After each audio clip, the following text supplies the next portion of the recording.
Kerajaan negeri, untuk makluman Adu Lancang, kita telah meluluskan cadangan pembangunan perumahan rakyat satu Malaysia Pahang di atas tanah kerajaan seluas 35 ekar di Kampung Sempadan, Mungkin Semantan, Temeloh, Pahang pada 26 Januari 2022.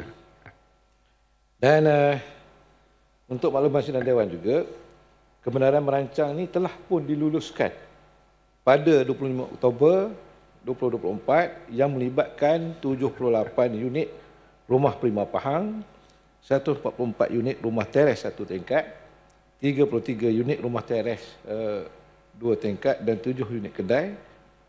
Dan plan pra-perhitungan telah pun diluluskan pada 27 Februari 2025.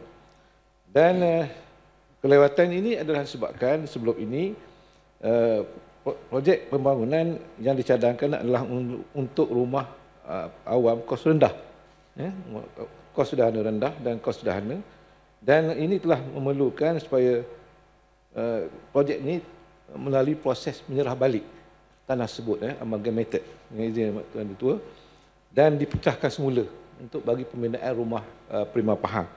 Dan pembangunan projek ini akan dilaksanakan pada pertengahan tahun ini, akan mula dilaksanakan untuk makluman Adu Lancang.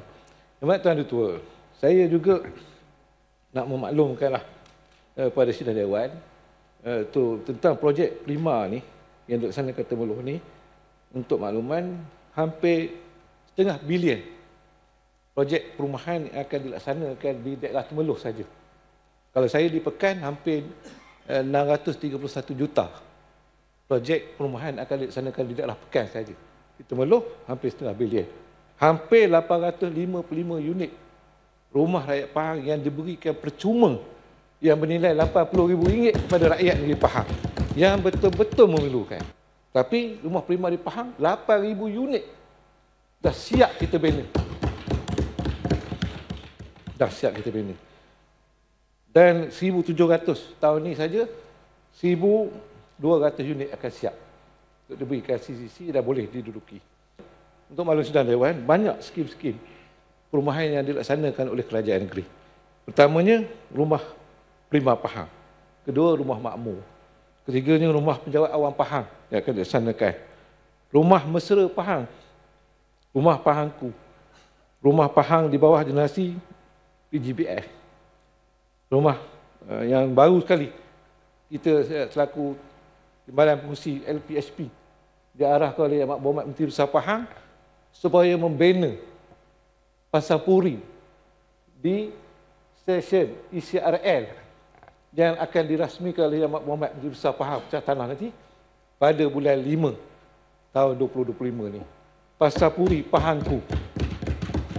Dan visi Amat Berhormat Menteri Besar supaya memastikan setiap stesen-stesen ECRL ni akan dibina rumah pasapuri Pahangku ni. Kerana besok bila siap ECRL ni, jarak kata tu masa perjalanan daripada Pahang ke Kuala Lumpur ni, daripada Cerating sampai ke Kuala Lumpur, tahun 2027 nanti naik kereta api hanya 1 jam 45 minit. Jadi dia nak minta rumah prima ni, pasapuri Pahang ni, diberikan kepada generasi-generasi anak muda yang di bawah umur 40 tahun. Bawah 40 tahun untuk dimiliki. Orang-orang muda yang mulakan kehidupan baru. Dan boleh dibeli, cara sewa beli.